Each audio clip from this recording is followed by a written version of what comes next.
지금 느끼는 이 기분, 그리고 조금 전에 내린 그 결정, 혹시 그게 전부 다 여러분 자신의 것이 아닐 수도 있다면 어떨까요? 어쩌면요, 우리 몸 아주 깊숙한 곳에 사는 보이지 않는 존재들이 우리 생각과 행동을 조종하고 있을지도 모른다는 거죠. 오늘 우리 장 속 미생물과 뇌가 나누는 그 비밀스러운 대화 한번 파헤쳐 보겠습니다. 다시 한번 진지하게 여쭤볼게요. 여러분의 기분과 선택, 정말 여러분의 것이라고 확신하시나요?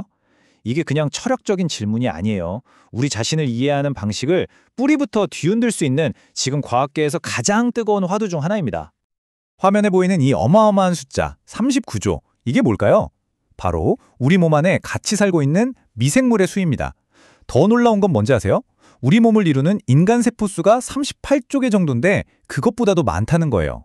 그러니까 우리는 나라는 한 명의 인간이라기보다는 39조 마리의 생명체와 함께 살아가는 거대한 생태계, 일종의 초유기체라고 볼 수 있는 거죠. 자, 그럼 지금부터 우리 안에 살고 있는 이 또 다른 나, 마이크로바이옴의 세계로 한번 들어가 보시죠. 마이크로바이옴, 좀 어려운 말 같지만 쉽게 말해서 우리 몸 안팎에 사는 미생물 군단과 그 유전 정보 전체를 말하는 거예요.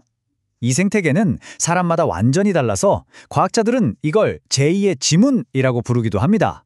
심지어 모든 게 똑같은 일란성 쌍둥이조차도 이 마이크로바이옴은 서로 다르다고 하니까요.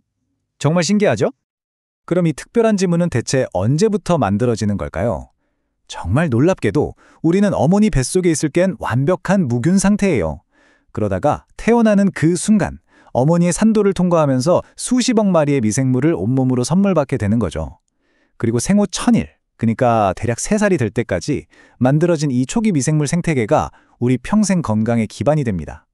3살 버릇 여든 간다는 속담이 있잖아요. 이걸 3살 장내 미생물 여든 간다 이렇게 바꿔도 될 만큼 과학적으로 아주 중요한 시기인 셈입니다. 아니 근데 이렇게 작은 미생물들이 어떻게 그 멀고 복잡한 뇌에까지 영향을 미칠 수 있다는 걸까요? 그 비밀은 바로 장뇌축이라고 불리는 아주 특별한 소통 채널에 숨어 있습니다. 장과 뇌는 크게 두 가지 길로 대화를 나눠요. 첫 번째는 미주신경이라는 직통회선입니다. 화면에 보이는 것처럼 마치 초고속 인터넷 케이블처럼 장이랑 뇌를 다이렉트로 연결해서 전기 신호를 순식간에 주고받는 거죠. 두 번째는 혈관을 이용한 우회로인데요. 장내 미생물이 만든 여러 화학물질들이 메신저 역할을 하면서 혈액을 타고 온몸을 돌다가 뇌에 도착해서 영향을 주는 방식이에요. 자, 이 숫자 한번 보세요. 90%. 이게 뭘 의미할까요? 우리가 흔히 행복 호르몬이라고 부르는 세로토닌. 당연히 뇌에서 만들 거라고 생각하잖아요. 그죠? 그런데 사실은 전체 생산량의 무려 90%가 뇌가 아니라 바로 우리 장에서 만들어집니다.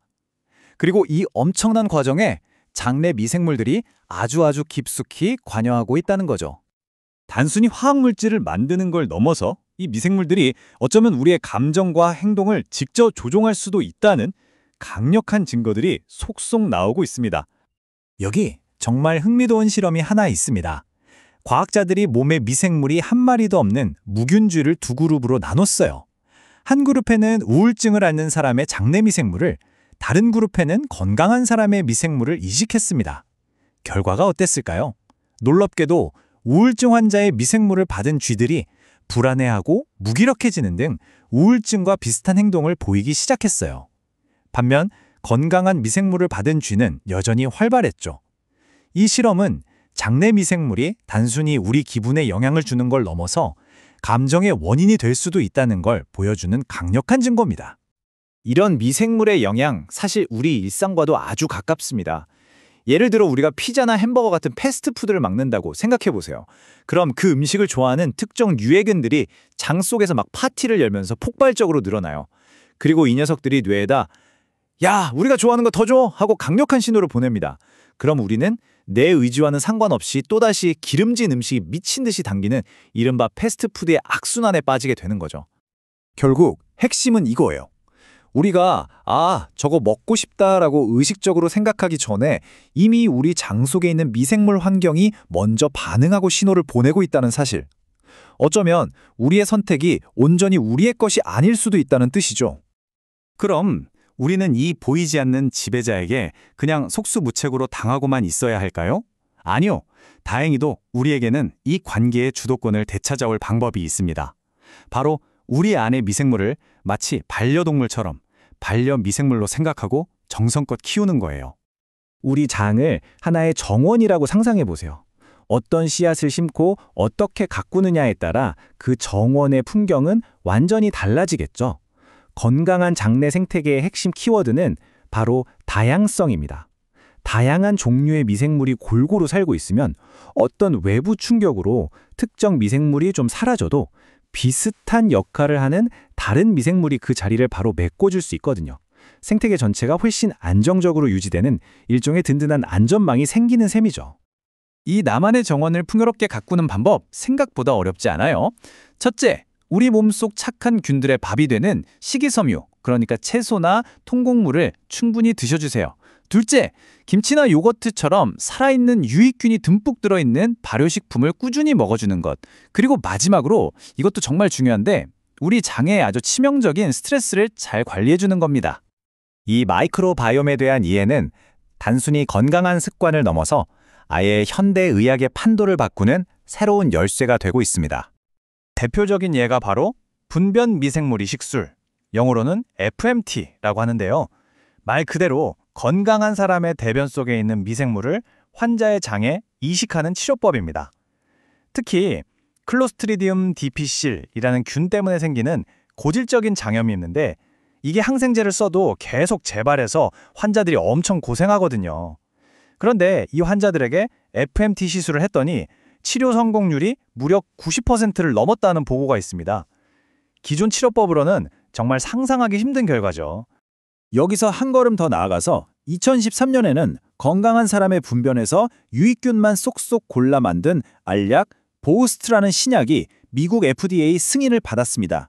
이건 마이크로바이옴이 이제 단순한 영양제가 아니라 질병을 치료하는 공식적인 의약품으로 인정받기 시작했다는 아주 중요한 신호입니다.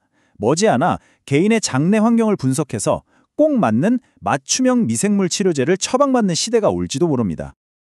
자, 이제 우리는 우리 몸 안에 우리 자신보다 더 많은 수의 미생물이 살고 있다는 사실을 알게 됐습니다. 그렇다면 우리는 이 거대하고 신비로운 내면의 우주와 어떻게 함께 살아가야 할까요? 그 해답은 의외로 아주 가까운 곳에 있을지 모릅니다. 여러분의 다음 식사는 더 이상 여러분 혼자만을 위한 것이 아니에요. 오늘 식탁에 올리는 그 채소 한 줌이 바로 당신과 당신 안의 39조 동반자 모두를 위한 건강한 관계를 만드는 작지만 위대한 혁명이 될 수 있습니다.